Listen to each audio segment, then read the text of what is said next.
فرمایا اس نے ایک بار رحمان اور رحیم کہا ہے، میں نے اس کی باپ کی قبر کو نور سے معمور فرما دیا ہے، نور سے بھر دی ہے قبر، برکت سے بھر دی ہے۔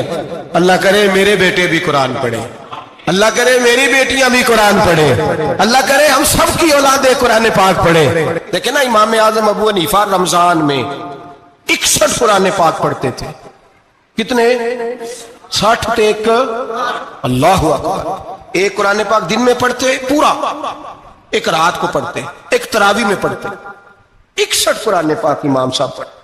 آپ فرماتے میں نے چھوڑ دیے ہیں سارے وظیفے، میں صرف رسول اللہ کا قرآن پڑھتا ہوں۔ رمضان سارا قرآن پاک، سارا رمضان۔ اب تو عادت ہی نہیں رہی ہمیں قرآن پاک۔ اگر لوگ ناراض نہ ہو تو محفل نعت ہوتی ہے تو تلاوتیں کتنی ہوتی ہیں، اور نعتیں ہم نے ذوق ہی نہیں بنایا، ذوق ہی نہیں بنایا ہم نے تلاوت قرآن کا۔ اس لیے کہ قراء علماء فقراء ان کو ہم تیار ہی نہیں کر رہے، ہم تو ایکٹر پال رہے ہیں جو پیسے لیتے ہیں نعت خوانی کے، معاذ اللہ۔ او میرے بھائی، کیا قرآن میرے نبی کی نعت نہیں؟ حضرت عائشہ صدیقہ رضی اللہ تعالیٰ عنہ کے پاس صحابہ گئے، کہنے لگے اماں جی ہمیں نبی پاک کا اخلاق بتلائیں۔ تو اماں جی کہنے لگی جاؤ جا کے قرآن پاک پڑھو، قال خلقہ القرآن، سارا قرآن میرے نبی کے اخلاق کا انعام ہے۔ یہ ساری نعت ہے، یہ ساری نعت ہے۔ اس نعت کو سننے لوگ کیوں نہیں آتے؟ اتنا رش میں اپنے نعت میں اتنا تراویح پہ کیوں نہیں ہوتا؟ اور ملت کا جوان یاد رکھے، بوڑھے تراویح پڑھتے ہیں، ضعیف تراویح پڑھتے ہیں، گھٹنوں میں درد ہے تراویح پڑھتے ہیں، بیمار بوڑھے تراویح پڑھتے ہیں، جوان وہاں چوک میں کھڑے۔ کیا جوانی اس لیے ہے چوکوں میں کھڑا ہوا جائے؟ کیا جوانی اس لیے ہے کہ سعودی عرب جانے کے لیے پاسپورٹ بنانا ہو تو 2.5 گھنٹے کھڑا رہے؟ تو شناختی کارڈ کے دفتر تو کھڑا رہے، پروٹیکٹر کے لیے کھڑا رہے، کافروں کے سامنے کاسا لیسی کرنے کے لیے تو کھڑا رہے، تو نوکری پہ جائے تو ساری رات کھڑا رہے، اور تو قرآن کے لیے کھڑا نہیں ہوتا؟ میرے محبوب نے فرمایا من قام ایمانا واحتسابا غفر له ما تقدم من ذنبه۔ فرمایا جو رمضان المبارک میں اللہ کی رضا کے لیے گناہوں کی معافی کے ارادے سے قیام کرے گا، راتوں کو عبادت کرے گا، اللہ اس کے پچھلے سارے گناہ معاف فرما دے گا۔ نوجوان ارادہ کریں، پروگرام بنائیں کہ انشاءاللہ قرآن پڑھنا بھی ہے، قرآن پڑھوانا بھی ہے، سننا بھی ہے، اور انشاءاللہ بولیے سننا بھی ہے اور پڑھنا بھی ہے اور پڑھانا بھی۔ ہمت کریں، دلیری کریں، آنکھیں کھڑے تو ہو، اللہ توفیق عطا کرے گا۔ پہلی بات یہ کہ روزہ رکھیں، دوسری بات یہ کہ قرآن پاک کی تلاوت کریں، اور روزہ رکھیں تو روزے کے سارے حسن سمیت اسے رکھیں۔ نبی پاک نے فرمایا رمضان غمخاری کا مہینہ ہے، غمخاری کریں۔ ہمارے زمانے میں 2 قسم کی تکلیفیں ہیں۔ ایک تو غریب آدمی، اس کا حال یہ ہے کہ وہ مانگتے ہی گزارا کرنا چاہتا ہے، اس نے ہاتھ یوں کر لیا ہے تو اب اس کا یوں ہونے کو تیار نہیں۔ ضرورت اگر کسی آدمی کو کسی دروازے پہ لے جاتی ہے تو برا نہیں، لیکن سوال کا اپنے اوپر دروازہ کھول لینا یہ ٹھیک نہیں۔ فاقہ کشی پیدا کریں، حوصلہ پیدا کریں، تھوڑے پہ گزارا کرنا سیکھیں۔ غریبوں کو بھی اجازت نہیں کہ وہ نکل کھڑے ہوں میدان میں مانگنے کے لیے۔ ٹولیاں نکلتی ہیں رمضان میں، جتھے نکلتے ہیں خیرات کٹھی کرنے والے۔ بچیں، میرے نبی پاک صلی اللہ علیہ وسلم نے فرمایا جس نے بغیر ضرورت کے سوال کیا، جب قیامت کے دن آئے گا تو اس کے چہرے کے اوپر گوشت نہیں ہوگا، صرف ڈھانچہ ہی ہوگا۔ اتنی بھیانک صورت میں آئے، بغیر اشد ضرورت کے سوال نہ کر، کبھی سوال نہ کر۔ اور امیروں سے گزارش ہے کہ رمضان ہمدردی کا مہینہ ہے، ہمدردی کریں تو سامنے والے کی عزت کا بھی خیال کریں۔ یہ بات درست ہے کہ غریب سیاڑا نہیں ہوتا، اس لیے کہ جس کی جیب میں پیسے نہیں ہوتے بھائی اسے عقل بھی نہیں ہوتی، جس کے گھر کار نہیں ہوتی اسے چلانے کا طریقہ، جس کے گھر اوون نہیں ہوتا اسے چلانے کا طریقہ بھی نہیں آتا، جس کے گھر میں چیزیں ہوتی ہیں اسے چلانا بھی آ جاتا ہے، جدے گھر دانے اودے کملے بھی اس کے سیانے ہو جاتے ہیں۔ تو چودھری صاحب، سیٹھ صاحب، نواب صاحب آٹا تقسیم کرتے ہیں، کھڑے ہو کے فوٹو کھچاتے ہیں، فیس بک پہ دیتے ہیں، اور ایک آٹے کا تھیلا اور 10 اخباروں میں فوٹو۔ اللہ سے ڈریں، رمضان ہمدردی کا مہینہ، ہمدردی کا۔ غریب کو دیں تو اس کی عزت کو رسوا نہ کریں، میرے نبی پاک علیہ السلام کے صحابی حضرت عبداللہ ابن عمر رضی اللہ تعالیٰ عنہ ڈھونڈ کے لاتے تھے مسکینوں کو، ڈھونڈ کے، اور جب لاتے تھے تو اپنے دسترخوان پر بٹھا کر اپنے ساتھ افطاری کرایا کرتے تھے، اور پھر فرمایا اللہ تعالیٰ نے لن تنالوا البر حتی تنفقوا مما تحبون، اللہ کے راستے میں وہ چیز دینی ہے جو تمہیں زیادہ پیاری ہو۔ کون سی چیز جو تمہیں؟ میں تھوڑا سا بے باک ہوں، بعض دوستوں کے ساتھ، سب کے ساتھ نہیں۔ ایک دوست مدرسے میں گھی دینے آئے ایک دفعہ، تو وہ والا گھی دے گئے جو سب سے سستا تھا، تو میں نے کہا مجھے دیانتداری سے بچائے، آپ یہی کھاتے ہیں گھر میں؟ کہنے لگے نہیں۔ تو میں نے کہا پھر ہم نے بچے مارنے کے لیے تو نہیں نہ رکھے ہوئے، کیا وہ والا گھی اللہ کے راستے میں پیاری چیز دے رہی ہے نا، اس لیے گلے گلے نوٹ لوگ مسجد کے گلے میں ڈال جاتے ہیں، پھٹے ہوئے ڈال جاتے ہیں، کہتے ہیں جوڑ لیں گے مولوی صاحب۔ اور خدا کے بندے پیاری چیز دینی تھی تو نے، اور تو نے اس کا ترجمہ الٹ کر لیا ہے۔ سمجھ لیں رمضان المبارک میں کسی غریب کی مدد کرنی ہے تو ساتھ اس کی عزت بھی کرنی ہے۔ نبی پاک علیہ السلام کے دروازے پہ جب سے، یہ جملہ ایک ہے لیکن بڑا قیمتی ہے، صحابہ کہتے ہیں جب ہم دروازہ رسول پہ جاتے تھے خیرات بھی ملتی تھی اور عزت بھی ملتی تھی۔ خود بھیک دے خود ہی کہیں منگتے کا بھلا ہو، خیرات بھی ملتی تھی اور عزت بھی ملتی تھی۔ نبی پاک ساتھ عزت بھی دیتے تھے، مسکین کو غریب کو دیں اور خیر خائی کریں، جوتے بیچنے والے جوتوں کے ریٹ سستے کریں، کپڑا بیچنے والے کپڑے کا ریٹ، درزی صاحب بھی ریٹ سستا کریں، دکاندار بھی چیزوں کا ریٹ، حکیم صاحب پیسے کم لیں، ڈاکٹر پیسے کم کریں، حکومت نرخوں میں کمی کرے، اور یہ کام اجتماعی طور پہ کریں۔ میرے نبی پاک نے فرمایا رمضان غمخواری کا مہینہ ہے، اس میں غمخواری کرنی ہے، دوسرے کا خیال کریں، احسار کریں، قربانی کریں۔ یہاں ہر چیز کا ریٹ بڑھ جاتا ہے رمضان شریف میں، ہر آدمی کہتا ہے میرا سیزن آ گیا ہے، توجہ بڑھائیں، خیال کریں، غمخواری کا مہینہ ہے۔ اور پھر آپ لوگوں سے یہ بھی گزارش ہے کہ رمضان المبارک کا جب مہینہ آئے تو جس آدمی کے ساتھ نیکی کرنی ہے وقت پہ کریں، کسی غریب کو پیسے دینے ہیں، کپڑے دینے ہیں تو یکم رمضان کو دیں۔ میں اکثر دوستوں سے پوچھتا ہوں، میں کہتا ہوں قاری صاحب نو جوڑا کدو دیندے ہو؟ کہندے ستیویں والے دن۔ میں کہ مینوں لگ گئی سمجھ، تہاڈی سازش ہے کدھر سواں کے پا نہ لوے، ایویں مولوی چودھری صاحب دے نال دے کپڑے پا لے تے کتے لکھیا ہے اینوں دینا ہے ستیویں؟ تسی دسو ستیویں والے دن کو درزی سی کے دیندا ہے، انہوں 3 گنا بھی پیسے دئیے تو کہندا جڑے باقی نے انہاں دے نہیں بٹن پہ لگ دے میرے کولوں، کتھوں جوڑا سی کے؟ تو کس دن دیتے ہو قاری صاحب کو؟ کیا مقصد ہے؟ پہننے کے لیے دے رہے ہو یا اس لیے دے رہے ہو کہ نہ پہن سکے؟ تو بھائی آپ جب کسی کو کوئی چیز دیں گے تو کب دیں گے؟ جب وہ استعمال کر سکے۔ غریب کو لوگ فطرانہ دینے جاتے ہیں عید سے 1 دن پہلے، تو کیا کرے گا اس کا؟ وہ نہ تو کپڑے خرید سکا نہ روٹی لا سکا، بلکہ میرے حضرت صاحب فرماتے ہیں رمضان سے پہلے دے دو، رمضان کی نیت کر کے رمضان سے 1-2 دن پہلے دے دو، اللہ رمضان جتنا ثواب ہی عطا فرمائے گا۔ رمضان سے پہلے دو جس کو کچھ ہے دن، قبل از وقت تیاری کر۔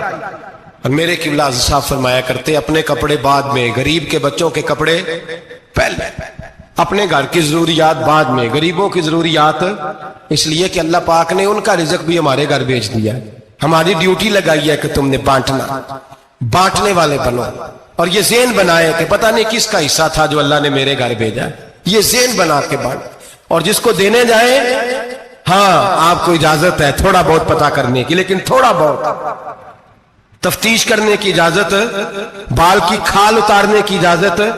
میں نے دیکھا ہے لوگ غریبوں کا انٹرویو لیتے ہیں، تیرا تو فلانا کمانے والا نہیں، تیرا تو فلاں بچہ، او بھائی بہت سارے غریب ایسے ہیں، بڑے ہیں جو کمانے کی کوشش کرتے ہیں لیکن ان کا سبب نہیں بنتا۔